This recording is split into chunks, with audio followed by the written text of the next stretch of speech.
Thank you for being here. My name is Matt Eldred. I'm the president and CEO of TLC Learning Center, and I'm here to do karaoke. Look at that. Wow, there's colors back here. Wow. Welcome. This is really exciting. Thank you for being here. I have several people I want to acknowledge, but first we have Longmont Public Media here. Sergio and Nate are here from Longmont Public Media. They're going to record this today. So everything you say can and will be used to benefit TLC. My hope is that what is shared today will be able to be shared with many people, and that's kind of why you're here, is to be able to help get the message out about what you do every day, which is helping people be the fiduciary of their finances and help them. But what we're hoping is today you'll hear about TLC Learning Center and how we can help you help people that you help. Maybe that's the title of today. I can't say that again.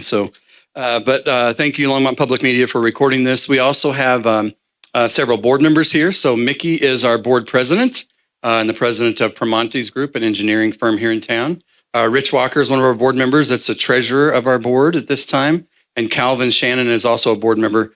Rich and Calvin will be a part of the program today. Kelly Walker is an alumni board member. And the rest of you are prospective board members. Again, we are next year 70 years old. TLC Learning Center, some of you may know us as Tiny Tim Learning Center, will be 70 years old next year. For a business, for your businesses, to be in business for 70 years says a lot about the business. For nonprofits that can be a business for 70 years, to me, it says a lot about the community and what the community thinks about this organization. I'm in my 13th year, but this place has been around long before my time. And I'm just grateful to be here at this time when we're at a pivotal point of our services and what we provide and what our community needs. And what that is they need more TLC. And so I'm excited to share with you about that today and about the opportunities that you already know about, how you can get involved. So this is our new building. This is a 43,000 square foot building that is literally across the street. So when you leave today, look to your right, you'll see this mountain-shaped looking building at 3rd and Ken Pratt. It's right here in the southeast part of Longmont. 43,000 square feet that will house TLC Learning Center for the next however many years, long beyond my time. Some of you may have been a part of the new building, which was built in 2005. We did a capital campaign in the early 2000s, raised over $3 million, spent less than $2 million to get into a building that has served us for more than 20 years now. And it has been under 3 different renovations in my time in 13 years. And we've renovated every square inch of that building into what we see today. And I want to invite you again to come by anytime. We'd love to give you a tour, but I also would love to give you a tour of the new building and of Mickey's well-designed retaining walls that are there on Ken Pratt. We're really excited to be moving this project forward. It's a $17 million project. We've raised 14.6 of that 17 million. So I know you all are numbers people, so you're going to critique my numbers. It's almost 90%, right? 87, 88. Anyway, we're getting close to the end. The building will be done at the end of January. We project that we will have a certificate of occupancy in February. We plan to move in between February and June and then open with the new school year, June 8th is our plan right now. So very exciting, short timeline. And it couldn't be a better time to be talking about the services. So this is the building. In the back, you'll see the renderings of the first floor and the second floor. You'll see some different pictures up there. But basically, it's classrooms, therapy rooms, office spaces, conference room, training center. And we're calling this the TLC Early Learning Collaborative because it's bigger than just TLC Learning Center. TLC Learning Center is a light in this community. We're also a leader in early childhood and a lot of other things around children, youth, and family services. And this building is going to be an extension of that. So it's called the TLC Early Learning Collaborative, and TLC Learning Center will be the owner-operator. But we're also going to partner with a variety of programs, nonprofits, city, higher education that will be either housed out of this building or training that will happen out of this building. So it's really exciting. And that is what I'm supposed to talk about, because I'm going to let the technical people get into the technical stuff. Because today, you're here to talk about, and maybe you can correct us, on the best ways to give to TLC. You have donors that can do lots of different things, and there are a lot of different acronyms, and you know what they are. And so Rich and Calvin are going to talk about that today. We have one of our donors who is also a CPA. She says she's retired, but I don't believe that. But Linda's going to talk to you about her experience and why this is so important and the benefits that she's seen firsthand. Stacy Cornet is our capital campaign coordinator, and she's also now the capital campaign is going to end soon, and then we've hired her. So now she's our donor and engagement cultivation director. Is that right? She's going to continue on and work with now people that have been a part of the capital campaign into investing long-term in TLC. We have an endowment that we're building. We obviously have a capital campaign that we're finishing. But my goal is to set TLC up for the next 70 years that it can be a light in this community and also be financially stable to do all the services that it does so well. So that's why we're here today. Thank you for coming. We're glad to let you eat. And Stacy, what did I forget? Well, I just wanted to say, some of you I invited, some have been invited, but I also wanted to know, yes, TLC is feeding you lunch here today, and we're so glad you're here. Yeah. But we're hoping that also you'll get information that will be useful for other people that you may have that aren't interested in TLC. So I just wanted to, right. If you felt like, oh no. And if you don't have enough information in front of you, we have double copies of everything on your table. So take as much as you want. It's under Stacy's chair. But I'm going to introduce Rich Walker. Rich is the treasurer of our board, is also an accountant. And when he doesn't like that job, he's also an attorney. So he argues with himself, is this legal or is this financial?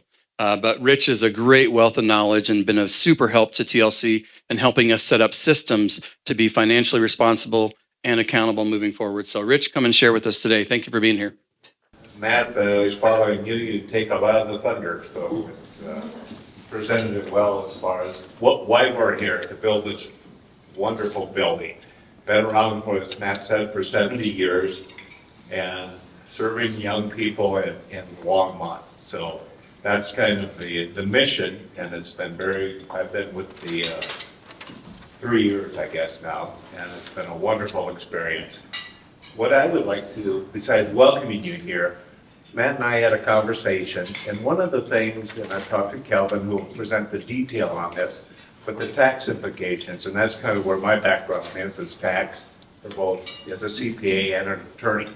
And so I'll try to keep this short unless I have an objection.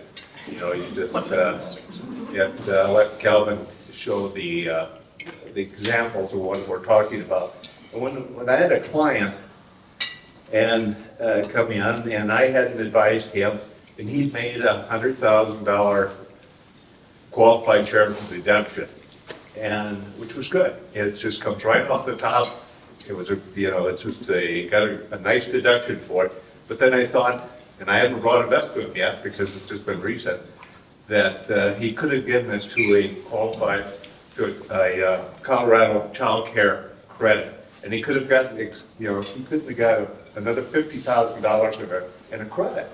So I thought, yeah, the worst thing I hear from a client is, why didn't you tell me about this? And so we try to keep them up to speed. And why we're here today is I look at attorneys, I look at CPAs, and I look at financial advisors as a team. You know, we all work together. Financial advisor will give some advice to a client and say, do we need to see your accountant or see your attorney? So we all try to work together. And so what we're trying to do is reach out, because I think this is a great tax program to get the support we need and help the client or the donor, not only feel like he's made a legend in a contribution to a great project, but also has a significant tax savings. So what we would like to do is work with you, be part of this team. If you have donors, or if you would want to be a contributor, we'll work with you on what we can do as far as the charity part of it, so they get the benefit of this credit, and then we can execute on this, because sometimes a good idea, unless it gets executed, it just goes under the rug. And so with that said, 2025, it's, Thanksgiving now, it's a time of year where everybody wants to give a gift, or usually does. So we'll work with you and follow up on this, if and when you have somebody. So at this point, and if you have any questions, feel free to give me or Matt a call or anybody in our office, and we'll work with you on executing them.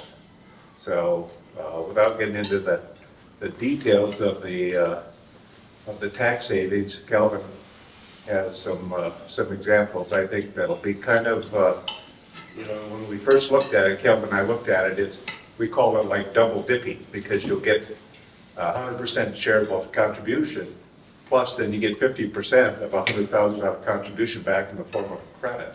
So it's a situation like if you're in a high tax bracket, if I could give away $100,000 in equity contribution, and it only has a $9,000 net cost to me, that's pretty good. And then the other part of it is the required minimum distribution for these types of people. It covers that for most people.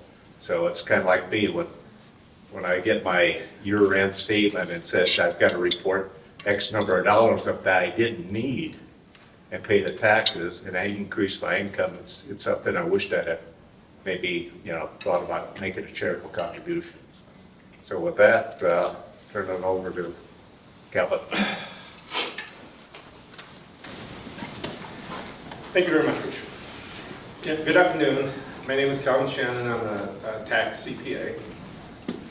More importantly, I'm a proud member of the board of directors for TLC Learning Center. We're all very grateful that you chose to be with us here today to explore specifically a tax strategy that may be helpful for some of your clients. I put a handout on each one of your guys, in front of each one of you, the Qualified Charitable Distribution in Colorado Child Care Contribution Credit. And as Richard indicated, I have a couple of examples to go through, or some examples of the benefits, what they could look like, depending on the level of contribution. But before I did that, I wanted just to answer a couple basic questions. What is qualified charitable distribution?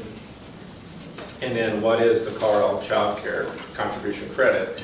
And you guys are, I believe, wealth planners, or most of you are here for that reason. So you're probably very well aware that what a QCD is. Basically, the tax code compels IRA owners, traditional IRA owners, once they get above 70 and a half, I can't remember exactly what the age is, but they're forced to start taking this money out and paying tax on it.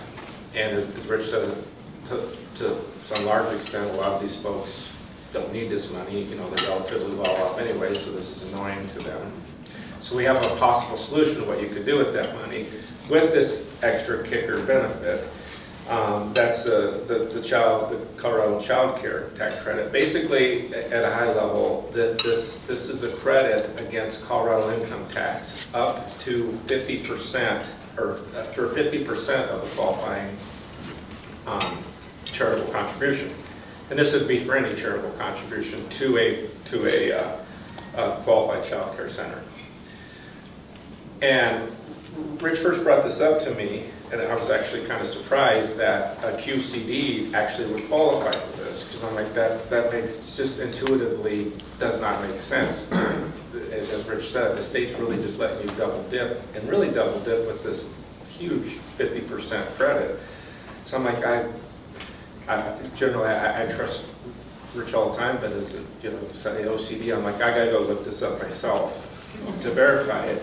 And you'll notice that I have the highlighted yellow and a link right underneath it. That's actually a link to a Colorado publication that has the language in there expressly saying that this does work. So I'm like, oh, the state's saying it, and they're the ones that put this bills. So that's the first page of that handout. Then there's a couple more pages. The second page has some smaller level contributions, and basically what it lays out is if there was $1,000 RN required distribution that you'd otherwise have to pay, and you did that, and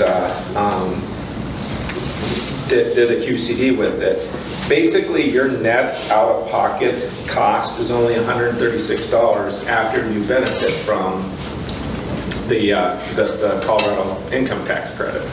Now, of course, you have to have adequate Colorado income tax to use this credit, although there's a 5-year carry forward. So there's some tax planning that should be taken into account, and each taxpayer is going to have a specific set of circumstances.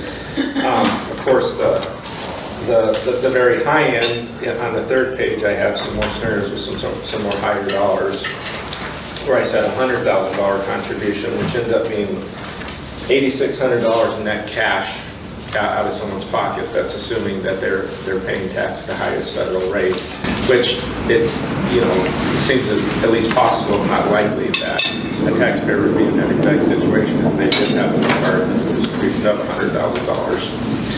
I guess that's pretty much what I was going to lay out. This is certainly a substantial benefit, and in my view, a relatively big deal for the right taxpayer that is well advisors could potentially be advising. It's not really an overly complex topic, so I guess is there any questions, or?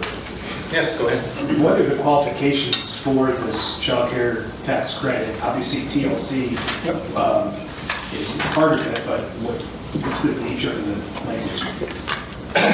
Like who is eligible? Yeah. So we're eligible as a nonprofit 501c3 that has a license with the state of Colorado through the Department of Early Childhood. So we're a licensed child care provider that's also a 501c3. Okay. That's how we qualify. I'm not sure if that's what the qualifications are, but that's our qualification. In general, I think that's a pretty good description of what qualifications generally are. They need to be nonprofit, which they would have to be to get QCD anyways. And licensed with some accreditation in Colorado.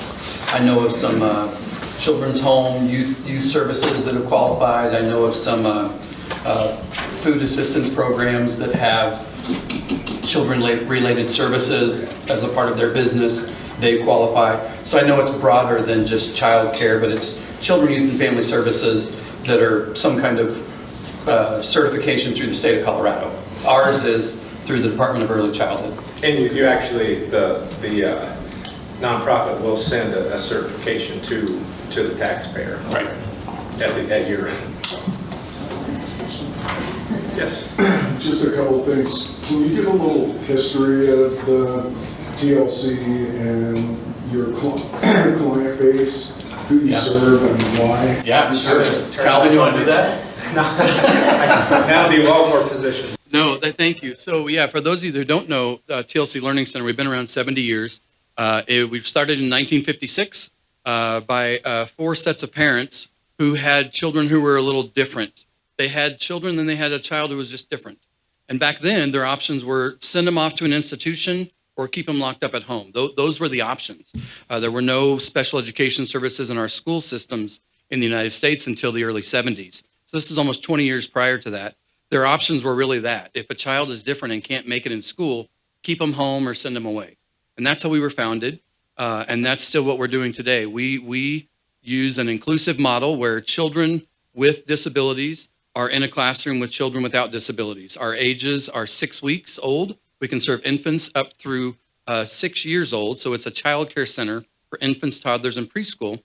And then we have therapy services, occupational, physical, and speech therapy, where we're in both hospitals here in Longmont in their NICU because we can serve children through a home health care license for occupational, physical, and speech therapy. And when you're born, that's your home for a day or 2 or 10 or however long you're in the NICU unit. Then we can follow a child home. We can work with them in their home for the first 3 years. There's a program through Boulder County that allows therapy in-home therapy. We can provide that therapy in the home. We can also provide therapy in what we call a center-based therapy, where they come to the child care center for a 10 o'clock speech therapy appointment or a 2 o'clock occupational therapy appointment. The beauty is that our therapy services and our child care services have a big overlap. We have children with special needs that also need child care, and they're getting those services in the classroom. The really beautiful part of that is there are children who don't need therapy services, but families who need child care who have chosen us as a high-quality child care program, Their children don't necessarily need therapy services, but they're benefiting from the services that are being delivered to a child in the classroom in a natural environment around the dinner table or around circle time. So all kids benefit from being with kids who are different than them. And honestly, we have parents that tell us when they leave TLC, and my child never received therapy, but I feel like they received much more quality services, and they're more empathetic, they're more compassionate, they're willing to work with others and stand up for kids who may be a little bit different. So that's kind of the nuts and bolts of what we do. Childcare, therapy, there's a big overlap. Those are kind of our two core programs. Sorry. That's a great question. Two other things, have they ever, for childcare, considered Montessori approach, number one, and number two, what's your relationship with the school districts? Because the big piece of it is the kids go into the school district and get lost in a shovel, and they end up in a special needs class with multiple layers, and the teacher's going crazy because they don't know what to do with it. Great questions. So the first one, we use a curriculum called the creative curriculum, which is really a play-based learning station curriculum. There's a lot of Montessori tendencies in that, a lot of natural play, very simple wooden fine motor skills, because those are good for children with additional needs. So we do have a lot of Montessori tendencies, but it's a program called the creative curriculum, play-based learning, children learning through play, and then the teacher helping to guide and direct that. That's the curriculum that we use. As far as the school district, up until 2008, TLC Learning Center was the school district's early childhood special ed program. So you may know that children, when they turn 3, are with a special need, our districts are required to provide special ed services through what's called an individualized education plan, an IEP. Up until 2008, our school districts didn't have the capacity to do that from ages 3 to 5. TLC was the place where all those kids came. And then about 2008, if you're a Longmont native or you've been around, there was some financial crisis in our school district in the mid-2000s. And the school district made some decisions financially as well as operationally to start doing more of those services in-house. And I think part of the model in our K-12 system is to also recognize that year before kindergarten makes a lot of difference if you serve children well and then they're ready for kindergarten. And so every school now in St. Mary Valley School District has a preschool as a part of the school district, which is great. It's 2.5 hours, 4 days a week, 9 months a year. And maybe some of you have that schedule, but not a lot of our families have that kind of a schedule. And so we still partner with our school district through our special ed services, where when a child turns 3, they go to the school district, get their IEP. They don't have to have those services at the school district. They can decline it, but we encourage people to get that IEP, because you will have to leave us someday, 5, 6, 7 years old. Then they can come to us. We can work with them through our services. And for some of our kiddos, they've already been with us for 4 years by the time they get their IEP. Then those services, because our relationship with the school district is they also use the creative curriculum in their preschools and in their kindergartens. They also use the same tools of evaluation that our therapists use. And so we can hand off that kiddo when it's most appropriate. Is that 3? Is that 4? Is that 5? Some of our kids even say till 6 years old. So we hand off kiddos to the school district. Two things. One, when it's developmentally appropriate and they're ready, and when the families decide this is what's best for our kids to go.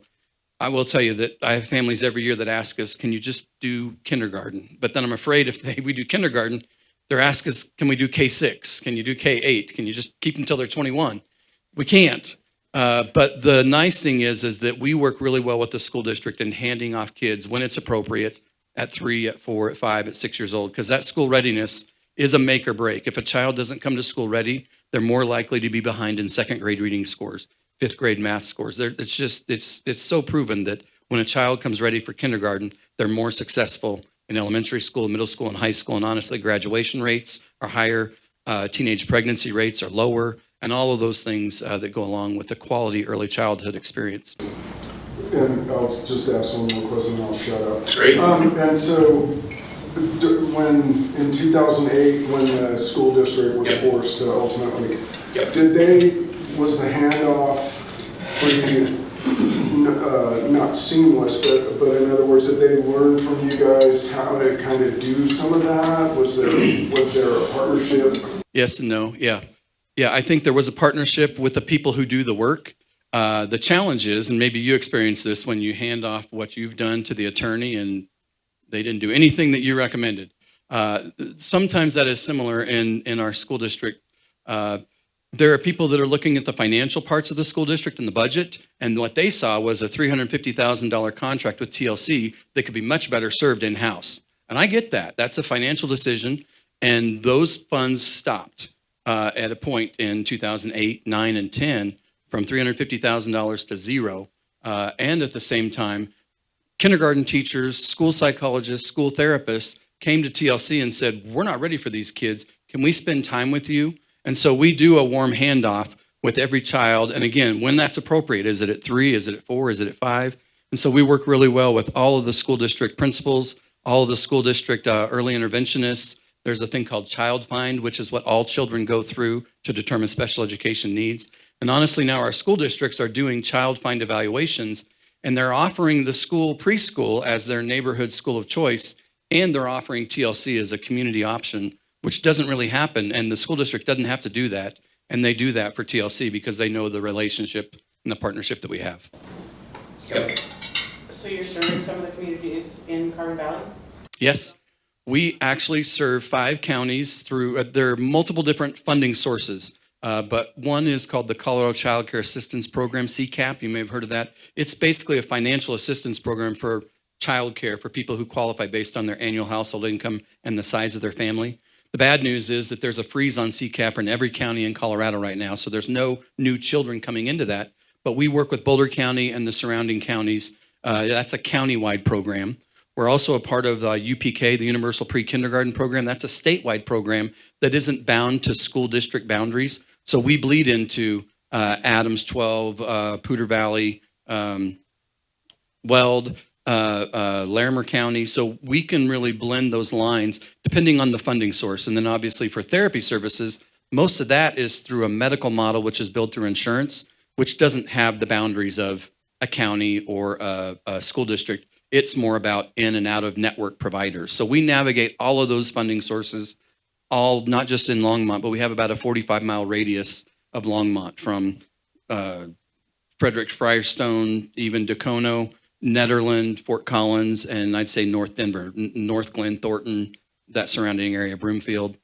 So those families come to us for childcare, but they also come for therapy services, and we can go to them for therapy services. Yeah. I'm just going to plug TLC really quick. One other thing that you guys do that I don't know that has been mentioned yet is they have sliding scale tuition, which is really wonderful. So not only is it different abilities, but it's also different incomes. I think my kids both went there recently, one still does. You get a really nice experience with people you probably wouldn't see if you were in other schools. That's one thing. And the other is the OT, the occupational therapy that they have. Even though neither of my children had special needs per se, if you just have a small development issue, it's so nice to like know that down the hall there's just somebody to go in. So like Sawyer wasn't eating solid foods. They went and evaluated him, gave us some strategy. I mean, it was all in the school. I mean, it's just wonderful. For the same tuition price you could pay somewhere else. So just 2 other reasons why this school is so good. And honestly, again, a lot of the funding options that we're talking about today, there's different ways that you can do that. There obviously is the capital campaign, there's the endowment, but the operations of the school, like Sean said, we give about $135,000 a year of scholarships for families to access our services, whether that's therapy or childcare. And again, it's a variety of, some of them have great insurance, but they have 20 sessions a year and then it ends. Well, your Down syndrome isn't done in July when your 20 sessions are over. So we bridge that gap a lot of times where, whether it's insurance, UPK is a great program for 4-year-olds that need 10 hours a week, 10 months a year. It's a great program, but it doesn't fund the need of what families need. And so we can fill in those gaps for scholarship assistance or for families that don't qualify for any of those. The other nice thing about scholarship programs that you create, you get to build the rules and be flexible with the rules. So if there's a family that comes to us with a loss of job that they have for 3 months, it's really hard to qualify for a lot of programs because they're going to not be eligible soon enough. Well, we can bridge that gap for a family until they get back on their feet, or a family doesn't qualify. So yeah, that's really great about our scholarship assistance program. And I want to bring up for a second, if I can, Linda Fetterman has given money to TLC over the years for several different things. Our scholarship assistance program, she's part of our capital campaign. But several times in the year, Linda's contributions have helped us bridge that gap of 3 more kids need a scholarship or 2 more kids need therapy. So Linda's helped us with that very often. Obviously, the least restrictive funds are the most flexible funds, but they're also probably the biggest trust factor that you put in an organization of unrestricted funds. And so just appreciate Linda, what she's done with restricted funds and also with unrestricted funds to allow us to do what we do. So will you come tell us why you did this and why everybody else needs to do this? My husband and I did not have any children, and he have always decided that he's passed away now, unfortunately, but we've always decided that where we can, whatever funds we have, that's what we should be doing. And the QCD of an RMD is where I've come. I used to do just charitable donations, and that was fine, worked great. IRS has changed some of the rules in contributions when you get a tax credit, and back at the state level as to whether it's fully deductible at the federal level or not. And I got tired of that. And so I started looking very carefully into, and I actually talked to some of my financial people who were not aware of this. A QCD, which is the Qualified Charitable Donation, from a required minimum distribution, which is your RMD, which you now have to start taking out at age 73, and it may age up some more, but right now it's age 73. The maximum you can take out of an RMD to a charity is $108,000. The state of Colorado has capped the Childcare credit at $100,000. So that's the max you can take out for a QCD. I have found that not having to need that money from my RMD has been extremely valuable in the sense that that has allowed me to do more. And I have a small IRA. I don't have a huge one. I didn't start funding an IRA until I was almost retired. My husband was a builder developer, and that's where our money needed to go, was him to buy more land to develop and build.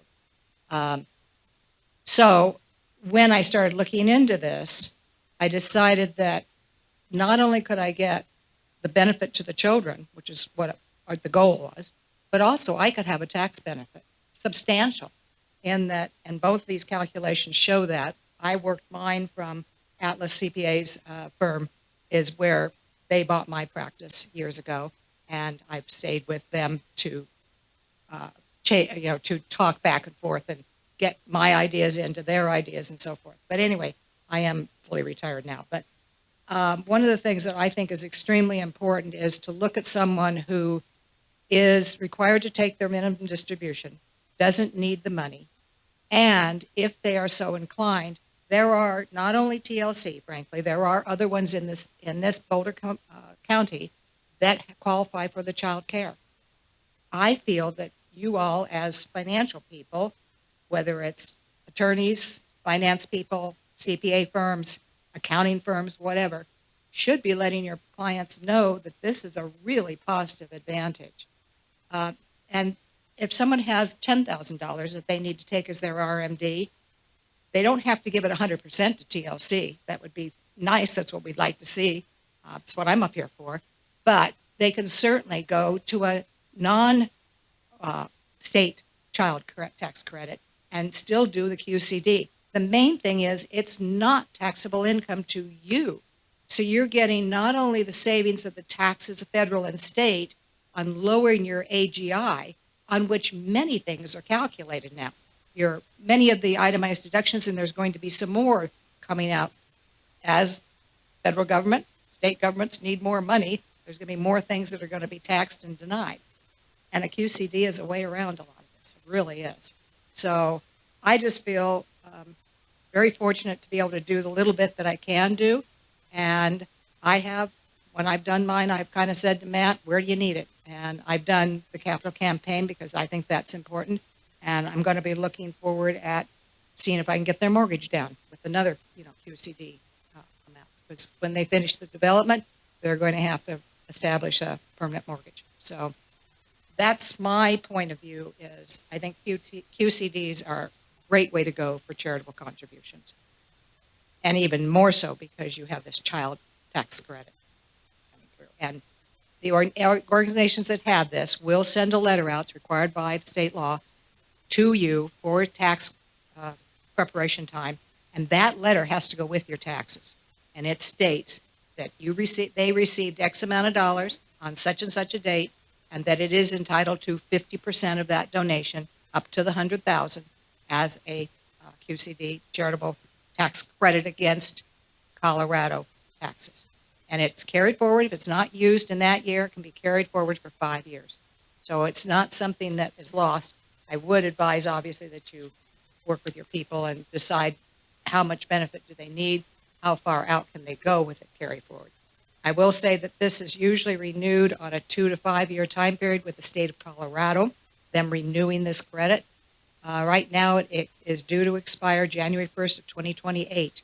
We don't have any guarantees that it's going to be extended, but the assumption is we've got some council people that are talking, legislative-wise and so forth, about bringing a bill forward to continue this. And that is what has happened for probably the last 5-10 years of this, and it's usually a 2 to 5 year time period that they extend for each time. So it's really critical and extremely beneficial to both the person gifting and the school. You have questions for Linda? So I know the R&D that's not needed is the low-hanging fruit, but a QCD can happen anytime after session. I mean, it doesn't necessarily have to be a R&D. Correct. I mean, the motivation obviously is if you are annoyed by the R&D and. Sure. And you like you say, AGI benefits and things like that, you don't have to worry about getting it as a deduction, but yeah. That's the low-hanging fruit. But we have clients that they have lots in the art, they're spending it, but they're going to give the money anyways, and we're just like, if you're going to give it anyways, use the QCD. Absolutely. So. Absolutely. Rich? Yeah, one thing, I'm looking at the building here, and I call it footprint, for our donors. I need 100,000, name a room, whatever. We talked about the thing they have that, a lot of times you give, particularly if they get the credit, and that's our responsibility. The funds have to be used for child care credit, whereas it can't be used for something else. And it has to be, we have to look at that and make sure that the 100,000 is used for what's qualified. Because it can, some child care may use it for something else that doesn't qualify, but that's our deal. And so, and then the other part of it is, for this money we're really looking at for the raising this capital campaign, there's some legendary, or some things that we haven't discussed that the donor will get recognition for, that for the next 70 years, they can say, yeah, that's part of my contribution, that I built that. And so on that aspect. And that's where Stacy would kick me if I didn't acknowledge that our capital campaign doesn't just end when we move in the building, although it's harder to raise money for a building once you're living in it. But somebody who's pledged money in 2025 can do a 3-year pledge. Somebody who has given us money in 2024 can do it over 2 or 3 years. And so Rich is exactly right. We have naming rights, and all of the little red signs that you see up there are the sold signs of the property. We've pieced out every room, but there are a lot of little white dots up there that could still be sold. The biggest one being, if you walk out this building and you look to the right, you'll see up top, there is about a 50-foot signage opportunity where somebody can name that building, and we already have the permit for it to be lit up, which took us about 2 years to be able to get through the city of Longmont. So the building has naming rights, parts of the building has naming rights. So from as little as a tree, for $50 to a $2 million building, the naming rights are there. In your booklet, you'll see different naming opportunities. The challenge is, as soon as we print something, it's outdated. So there are less naming rights than are in your book now because those books are about a month old. But we just sold another $10,000 room yesterday.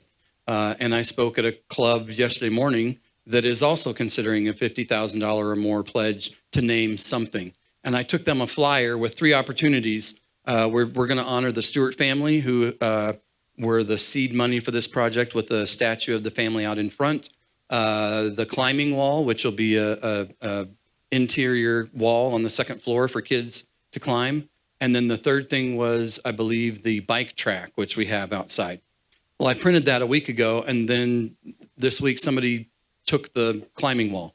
So I went yesterday and said, here's the flyer, and 2 out of these 3 things are now available. So again, as soon as we print something, it's outdated, but you're right, Rich. The naming rights and opportunities are there, and some people want to do that in honor or in memory of somebody. We'd love to talk about the naming right opportunities.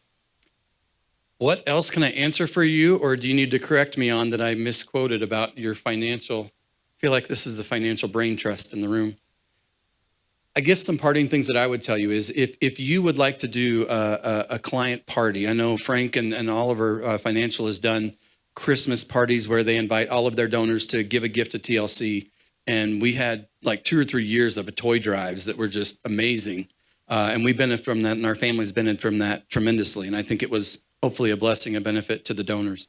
That may be something you want to do. You may want to host something similar like this, where you bring in your top 10 donors and talk to them about their opportunities. And Mickey and Rich can come and talk to you from a TLC board, and Linda will come back and give a personal testimony to some of your donors. So if a donor event or a client event is something you'd like to host, or if there are other ways that you want us to help you tell this message and story, you know the nuts and bolts and the details. We can maybe put a story to what you already know can be a benefit. So we're happy to assist you in that and help with that as well.